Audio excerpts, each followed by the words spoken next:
Assalamualaikum warahmatullahi wabarakatuh.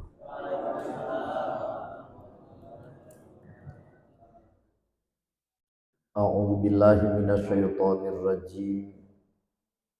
Bismillahirrahmanirrahim.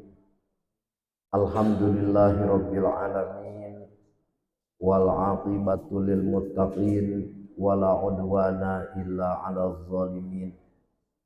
Asyhadu an la ilaha illallahul malikul haqqul mubin. Wa asyhadu anna sayyidana Muhammadan abduhu wa rasuluhu shadiqul wa'dil amin. Amma ba'du faqala Allah ta'ala fi kitabihil karim wa huwa asdaqul qailin. A'udzu billahi minasy syaithanir rajim. Bismillahirrahmanirrahim. Inna iddatas syuhuri 'indallahi 12 syahran ila akhiril ayah. Allahumma salli ala sayyidina Muhammadin salatan tagfiru bihal dzunub wa tuslihu bihal qulub wa tantaliqu bihal usub wa talinu bihas su'ub wa ala alihi wa sahbihi wa man ilaihi mansub. Allahumma ja'al jam'ana hadza jam'an marhuma wa tafarruqana min ba'dihi tafarruqan ma'suma. Allahumma inna nas'aluka bihurmati yaumil jum'ah ighfir lana dzunubana waqshif 'anna kurbatana birahmatika ya arhamar rahimin walhamdulillahi rabbil alamin.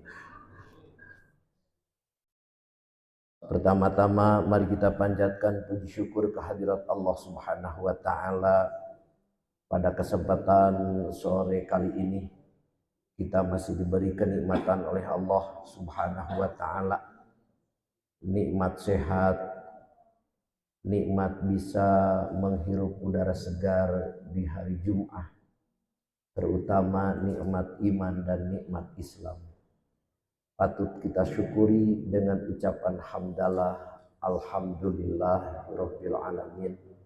Mudah-mudahan umur kita dipanjangkan dan dibarokahkan oleh Allah Subhanahu wa taala. Ada dalam melaksanakan taat ibadah kepada Allah Subhanahu wa taala. Rahmat beserta salam Allah semoga tercurah limpahkan ke baginda Rasulullah sallallahu alaihi wasallam, kepada keluarga, sahabat, azwaj dzurriyyat, tabi'in, atba'ut tabi'in.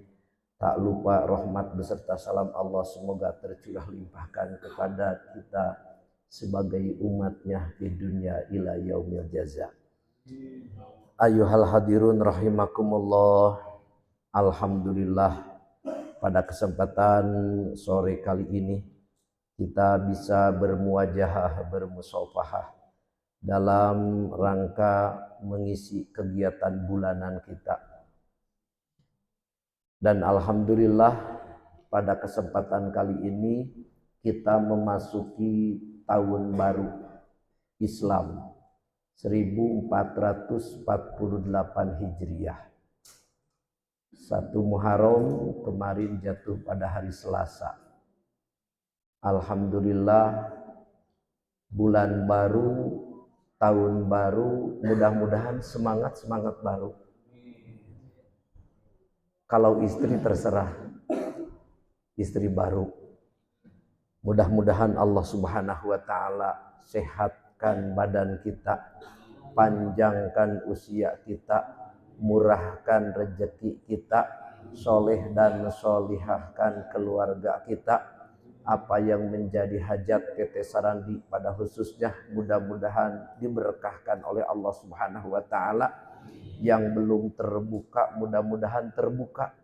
Allah Subhanahu wa taala menurunkan keberkahannya, wasilah hari Jumat, wasilah pengajian kita. Kita bertawasul kepada Allah, mudah-mudahan apa saja yang menjadi hajat perusahaan ini dikabul oleh Allah Subhanahu wa taala.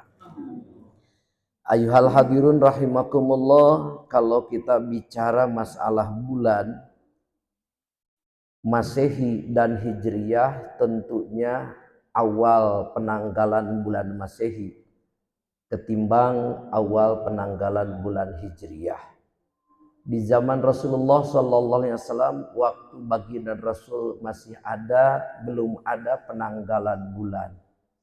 Makanya kalau ada ikhtilaf, ada perselisihan paham bahwa Rasul dilahirkan betulkah pada Rabiul Awal, sedangkan di zaman Rasul belum ada penanggalan bulan dan tahun. Makanya jangan jadi perdebatan.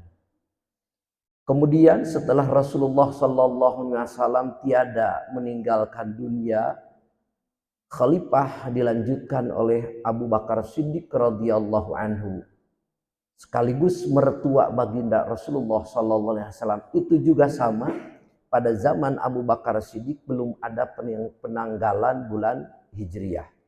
Barulah pada khalifah yang kedua, Sayyidina Umar ibnil Khattab, mencetuskan.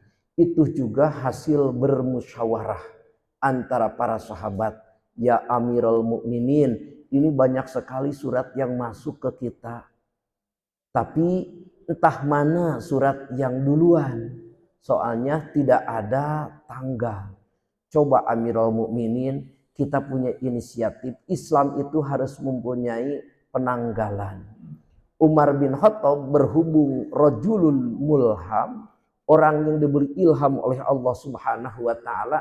Kata Sayyidina Umar bin Khattab, benar sekali, umat Islam itu harus punya tanggal. Masa ikut ke yang lain? Barulah dikumpulkan oleh Umar bin Khattab untuk mencetuskan bulan Islam. Sahabat dikumpulkan, berbagai macam alasan dan berbagai macam pendapat. Ada yang mau menanggalkan itu dari mulai lahirnya Rasul. Ada lagi yang menanggalkan itu dari mulai diangkatnya Rasul. Ada lagi yang menanggalkan dari mulai wafatnya Rasul. Dan ada lagi yang menanggalkan bulan Islam itu diambil dari hijrahnya Rasulullah Sallallahu Alaihi Wasallam. Maka voting suara terbanyak pada kesempatan kali itu bahwa cetuslah umat Islam itu harus mempunyai tanggal dan tahun dan sebagainya. Alhamdulillah itu terjadi pada khalifah yang kedua, yaitu zaman Sayyidina Umar ibnil Khattab. Makanya kalau kita bicara masalah bid'ah, jangan terlalu vokal. Setiap yang tidak ada di zaman Rasul bid'ah, setiap bid'ah dolalah, setiap dolalah masuk neraka. Ya, itu terlalu ekstrim sebenarnya. Padahal Imam Ghazali sudah wanti-wanti dari awal, laisa kullu ma'ubi'a manhiyan balil manhiyu kullu bid'atin tudodu aslan sabitan au qaidatan min qawaidis syar'iyyah. Tidaklah sesuatu yang baru itu ditolak dan bertolak belakang sama agama. Yang ditolak dan yang bertolak belakang agama itu yaitu sesuatu yang baru yang jelas-jelas berserbangan dengan pendapat agama. Itu yang dikatakan. Makanya bid'ah ini ada bid'ah syar'i, ada bid'ah lugawi. Kalau bid'ah syar'i itu kullu bid'atin dolalah wa kullu dolalah finnar. Itu adalah bid'ahnya bid'ah syar'i yang dimaksud. Kemudian ada kalau bid'ah lugawi terbagi 5 fase. Satu, ada bid'ah wajibah. Mana bid'ah wajibah? Di zaman Rasul tidak ada tadwinul Quran. Tidak ada. Al-Quran itu enggak ada seperti kayak gini di zaman Rasul. Makanya inisiatiflah itu juga pada masa sahabat yang ketiga, Sayyidina Utsman ibnil Affan. Masjid di zaman Rasul hanya sekedar pelapa korma, pinggirannya, pinggiran dan atasnya. Tapi sekarang masjid itu sudah bertebing beton. Berarti kalau kita bicara masalah bid'ah, yaitu bid'ah juga. Ya, itu jadi makanya kalau bicara masalah bid'ah jangan terlalu vokal. Jangan terlalu vokal. Sebenarnya Kalau bicara masalah bid'ah, pakaian yang kita pakai sekarang ini mungkin bid'ah. Mana di zaman Rasul pernahkah pakai celana panjang? Enggak.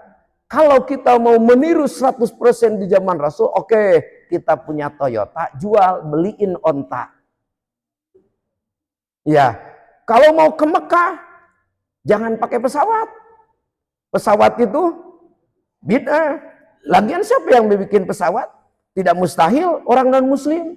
Berarti bid'ah, dolalah, dinar. Jadi ke Mekah itu naik pesawatnya bid'ah. Nah itulah.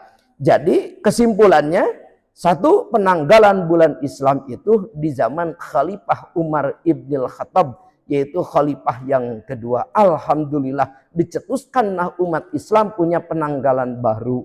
Kemudian untuk waktu, kalau bulan Masehi berarti harus tepat jam 12 malam, baru beralih tanggal.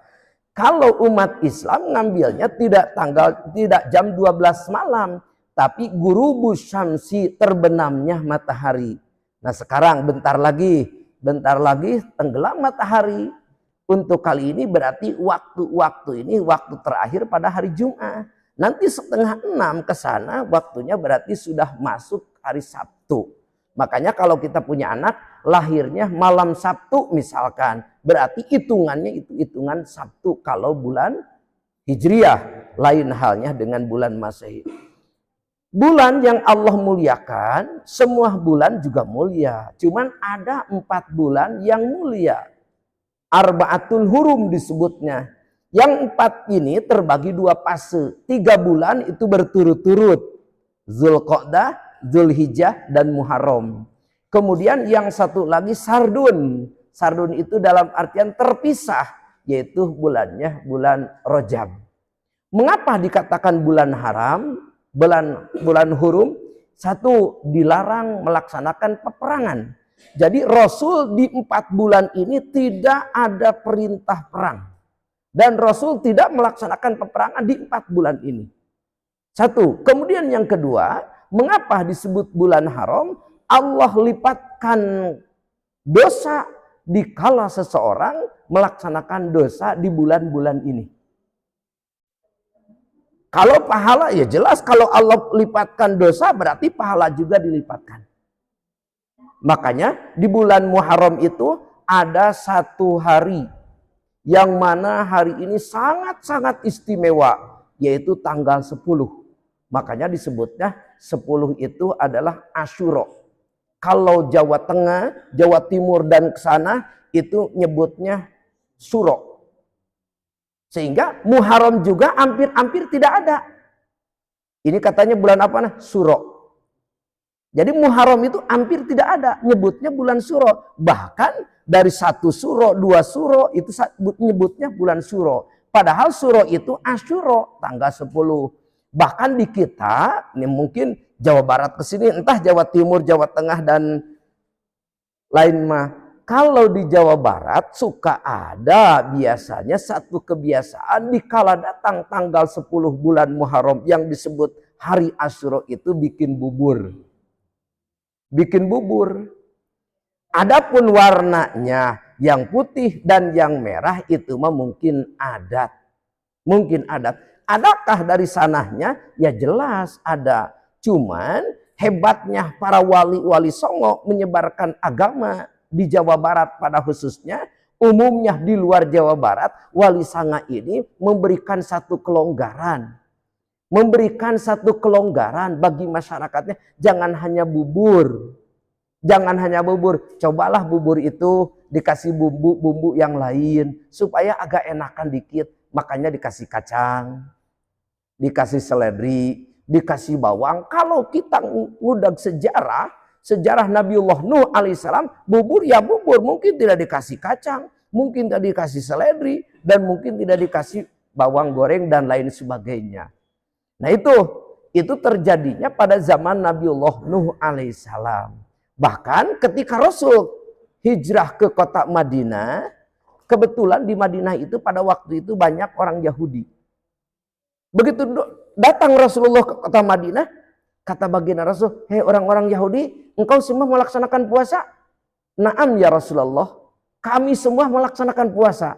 Kalau boleh saya tanya, kata baginda Rasul, apa yang menjadi alasan antum semua bisa melaksanakan puasa pada hari ini? Nahnu nashkurullaha bi Musa. Kami melaksanakan syukuran kepada Allah bahwa Nabi kami, Rasul kami, Nabi Musa. Itu mereka beranggapan bahwa Nabi kami dan Rasul kami, Nabi Musa diselamatkan oleh Allah tanggal 10 bulan Muharram. Makanya Rasul mengatakan, andai kata kamu sudah bersyukur kepada Allah dengan selamatnya Nabi Musa alaihissalam, dikejar oleh Fir'aun, dibelah laut, sehingga Nabi Musa selamat, apalagi kami umat Islam. Kata bagi Rasul, alangkah lebih baiknya bagi kami melaksanakan syukuran kepada Allah di bulan Muharram ini. Cuman Rasul setelah berjalan waktu mungkin 2 atau 3 hari, sahabat langsung diberikan ilmu lagi oleh Rasulullah. Sahabat-sahabat, andai kata aku pada tahun yang akan datang, umurku masih ada, lain baqaitu ila amin qabilin la asumanna tasya. Andai kata aku diberi kesempatan oleh Allah, umurku nanti sampai pada Muharram yang akan datang, supaya puasa kita umat Islam tidak seperti orang-orang Yahudi, maka ditambahlah 1 hari, disebut hari Tasu'a. Jadi Tasu'a adalah 9, Asyura adalah 10. Cuman baginda Rasul pada tahun yang datang umur tidak nyampe. Makanya ikhtilaflah di sana ulama, ada yang mengatakan hanya tanggal 10 yaitu bulan Asyura, ada lagi yang mengatakan tetap berjalan tanggal 9-nya sekalipun Rasul tidak memberikan contoh. Jadi Rasul melaksanakan puasanya cuman 1 hari, tanggal 10. Makanya kalau kita mau melaksanakan ibadah puasa, mungkin tanggal 9 dan tanggal 10 itu Rabu dan Kamis. Rabu besok dan Kamis besok kita mau melaksanakan ibadah sunat. Apalagi kaum hawa, ibu-ibu yang masih muda, yang masih suka datang bulanan, itu biasanya punya hutang kemarin, melaksanakan ibadah Ramadan, ada yang batal Ramadan dikarenakan ada tamu yang bulanan, maka silakan waktu-waktu fadilah itu pakailah untuk melaksanakan ibadah qada. Jangan kita mah sunat dulu, qada mah belakangan. Jangan. Mending kita wajib dulu baru kita melaksanakan sunat. Makanya Imam Nawawi mengatakan kalau di waktu-waktu sunat kita melaksanakan qada bulan Ramadan, langkah baginya. Pahalanya double, sunatnya dapat, wajibnya dapat. Kemudian ayuhal ikhwah, kejadian apa sih yang terjadi di bulan Ramadan? Konon katanya dalam sejarah Allah menciptakan Nabi Adam alaihissalam itu adalah tanggal bulan Muharram, dan Allah menurunkan lagi Nabi Adam dari surga ke muka bumi ini itu juga sama pada bulan Muharram. Kemudian Allah menikahkan Nabi Adam sama Siti Hawa, itu juga terjadi pada bulan Muharram. Nabi Yunus alaihissalam, Nabi Yunus punya bapak namanya Mata. Jadi Nabi Yunus ibni Mata. Itu selamatnya pada tanggal 10 bulan Muharram. Cuman ada yang paling ditakuti. Kata hadis Abi Hurairah, Rasul pernah berkata, taqumus sa'atu fihi, akan datang kiamat juga pada tanggal 10 bulan Muharram. Cuman di sini dikatakan kalau bulan Muharram tanggal 10-nya nanti kalau bertepatan dengan hari Jumat. Jadi hari Jumat, entah Jumat mana, bulan Muharram entah Muharram mana, akan datang pada tanggal 10 bulan Muharram itu terjadi pada hari Jumat. Maka disitulah akan datang kiamat. Akan datang kiamat. Cuman alhamdulillah untuk Muharram ini enggak Jumat. Berarti Kamis. Jadi kalau secara perhitungan nanti kiamat itu akan terjadi pada hari Jumat tanggal 10 bulan Muharram. Alhamdulillah enggak jadi tahun ini. Dikatakan kalau besok misalkan tanggal 10-nya hari Kamis, berarti tahun depan atau gimana. Makanya baginda Rasul mengatakan latan sal maut fa innal maut la yansak. Janganlah kau sesekali melupakan kematian. Sebab kematian sekalipun kau lupakan, mati tidak akan lupa, tetap mencari. Makanya bersiap-siaplah untuk menjemput datangnya kematian. Apa persiapannya? Dengan melaksanakan amal soleh. Ayuhal hadirun rahimakumullah, terjadi hujan. Terjadi hujan, itu awal-awal Allah turunkan hujan itu terjadinya pada tanggal 10 bulan Muharram. Makanya banyak kejadian-kejadian yang Allah turunkan pada bulan Muharram. Kita patut bersyukur bagi umat Islam. Alhamdulillahirabbil alamin. Coba kalau kita tanya ke hati kita, kalau tanggal 9 dan tanggal 10 berarti Rabu sama Kamis, adakah keinginan 2 hari ke depan 9 dan 10 kita sebagai umat Islam memakmurkan bulan Muharram ini dengan melaksanakan ibadah puasa? Kita tanya. Sekalipun misalkan saya mah nggak bisa melaksanakan ibadah puasa di hari Rabu dan hari Kamis atau hari Kamis sehari. Saya mah nggak mau melaksanakan. Oke, kalau misalkan nggak bisa melaksanakan puasa di hari Kamis, di hari Rabu dan hari Kamis, adakah kegiatan lain di selain itu? Ada. Coba kalau ada milik jalan rezeki, bahkan ada di satu kampung, saya tidak katakan kampungnya ini satu kode etik, ada di satu kampung mengatakan bahwa Muharram itu adalah bulan lebarannya bagi orang-orang yatim. Padahal saya sendiri belum menemukan bahasa itu di kitab. Belum menemukan. Cuman di kampung itu menyebutnya bahwa Muharram itu adalah bulan lebarannya bagi orang-orang yatim. Padahal sedekah ke orang-orang yatim sebenarnya bukan hanya dikhususkan bulan Muharram saja. Silakan. Tapi kalau kita perhatikan, kalau kita amati dan kita akui, kita juga posisinya mungkin ibu kita sudah meninggal. Bapak kita sudah meninggal atau salah satu di antara dua sudah meninggal, berarti kita juga yatim. Jadi kita juga yatim.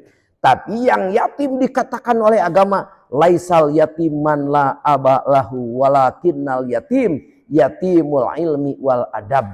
Sebenarnya yang dikatakan anak yatim yang hakiki itu bukan anak yatim yang tidak mempunyai ayah dan ibu.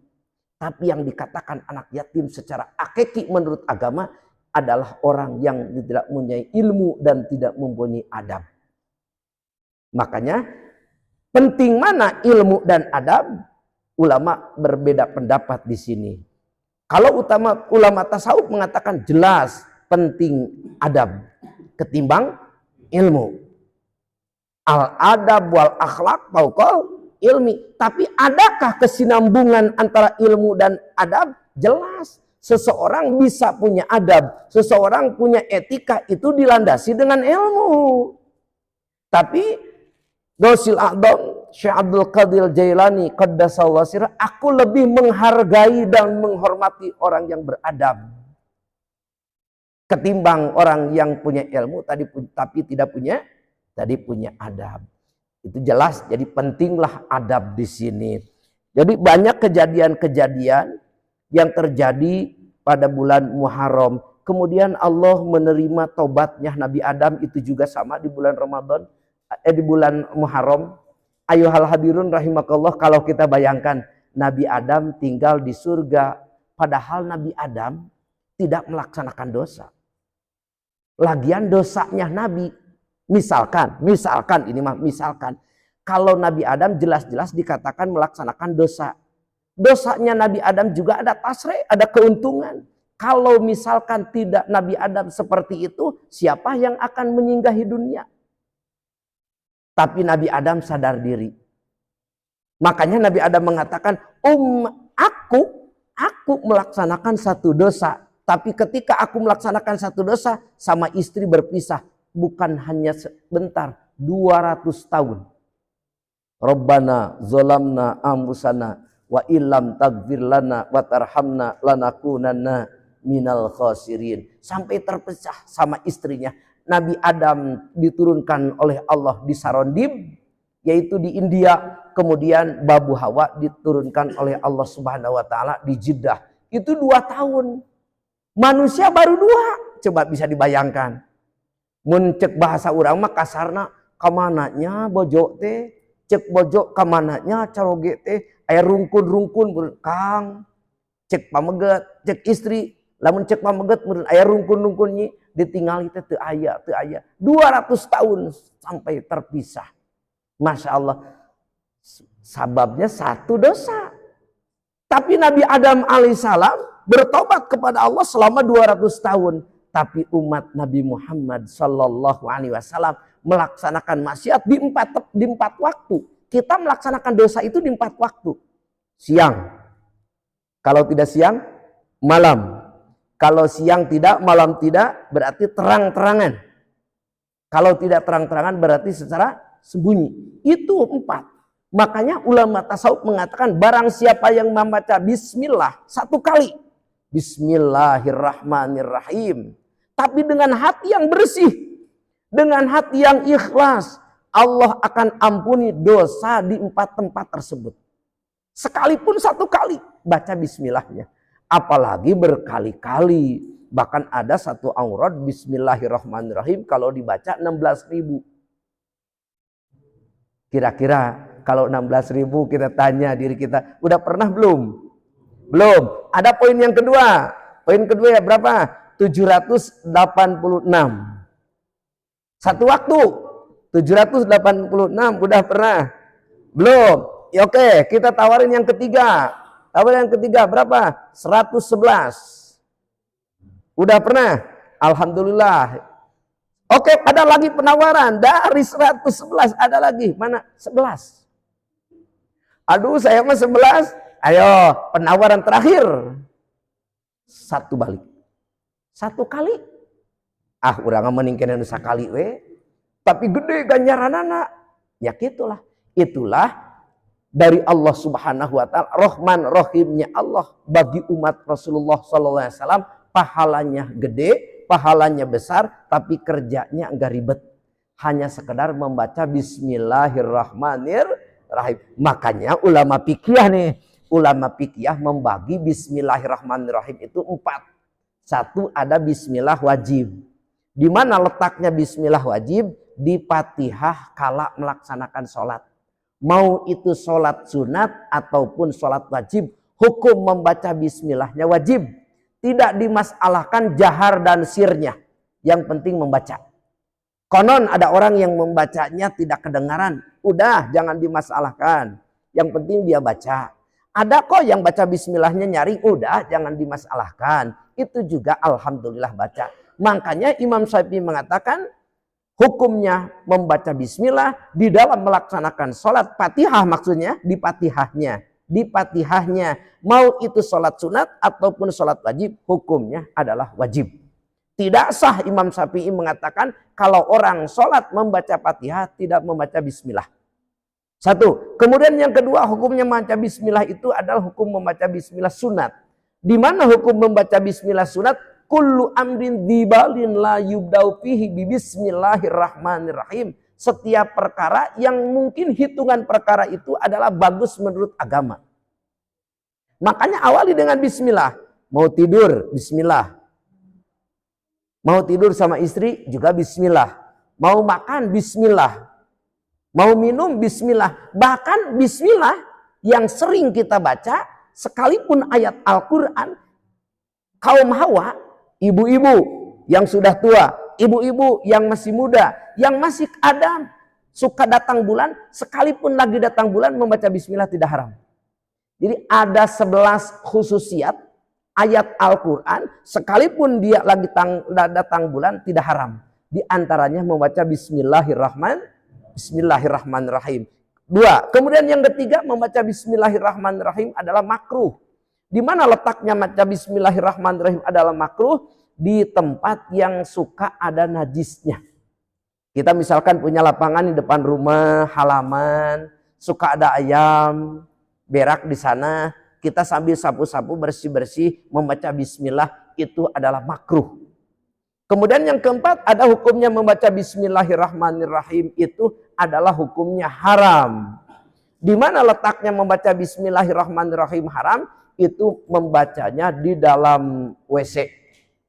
Makanya di rumah nih ceritanya. Kan sunat wudhu itu awalnya membaca bismillah. Sebelum wudhu sunat membaca bismillah. Bagaimana kita ngambil air wudhu? Sedangkan di kamar mandi kita itu disatuin. Mandi di situ, buang hajat di situ. Nah, bagaimana membaca bismillahirrahmanirrahim? Tetap membaca bismillahirrahmanirrahimnya sunat. Cuman jangan dilafadzkan. Jadi dibacanya di dalam hati. Tapi kalau dibaca di lisan mah hukumnya dosa. Nah, ada lagi yang ekstrim.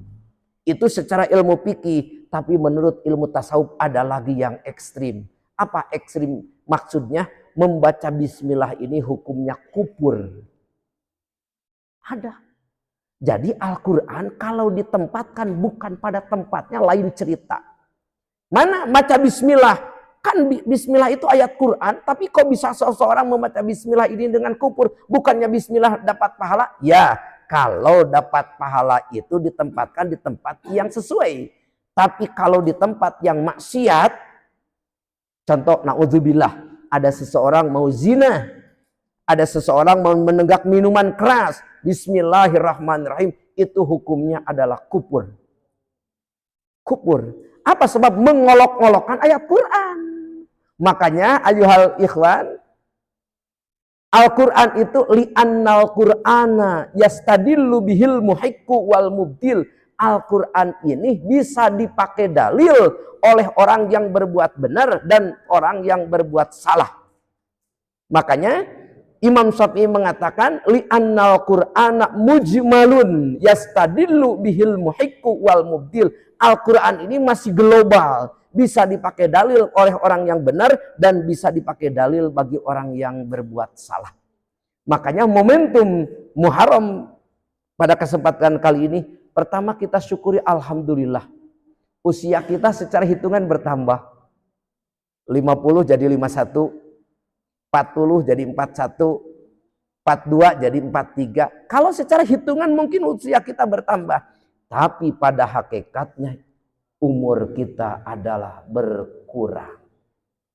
Laksana kita berangkat pagi diceritanya mau ke sini. Kita mau ke tempat kerja.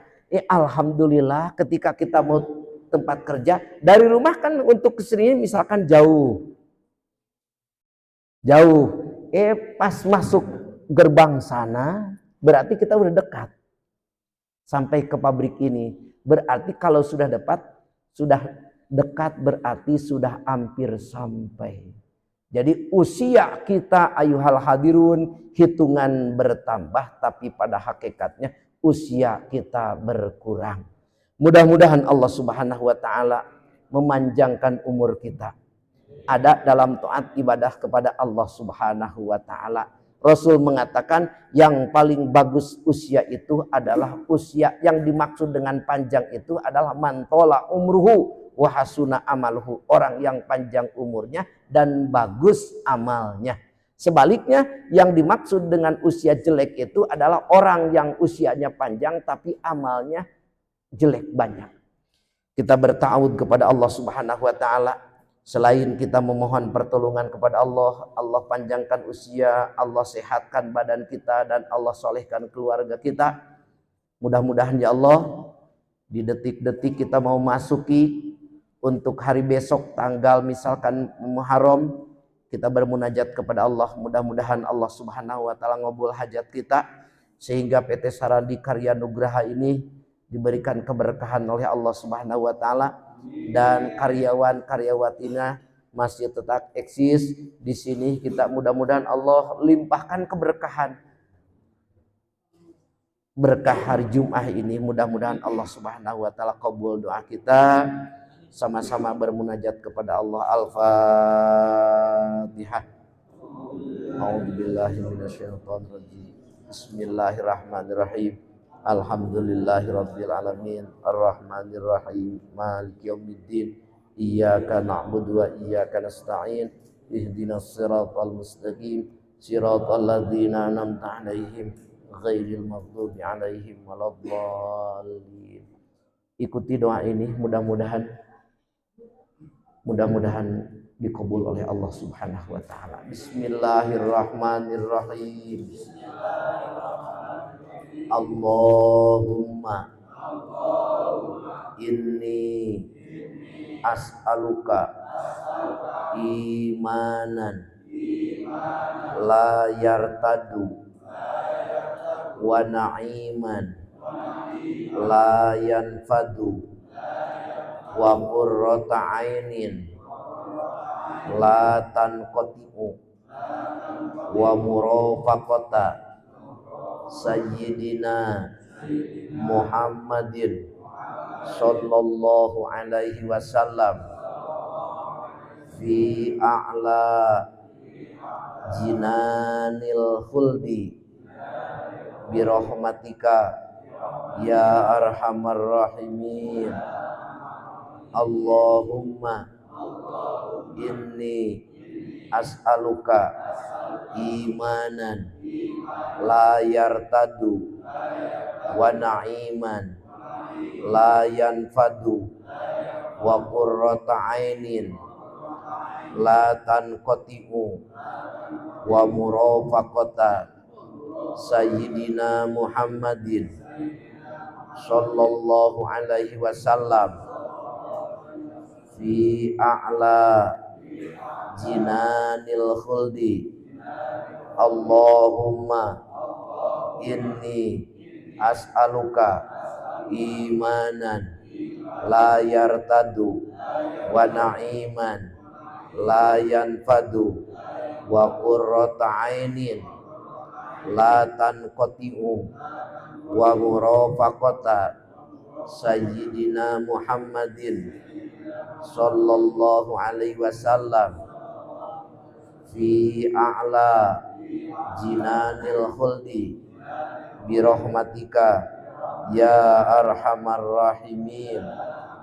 Walhamdulillahi rabbil alamin. Mungkin hanya ini yang bisa disampaikan. Berhubung kita waktu biasa suka jadwal pulang jam 5. Ini sudah jam 5 kurang 2 menit. Mudah-mudahan Allah Subhanahu wa taala berkahkan usia kita sehingga kita menjadikan abdi Allah yang soleh dan solihah. Adani Allah wa iyyakum ajma'in. Billahi taufiq wal hidayah wal ridha wal inayah. Assalamualaikum warahmatullahi wabarakatuh.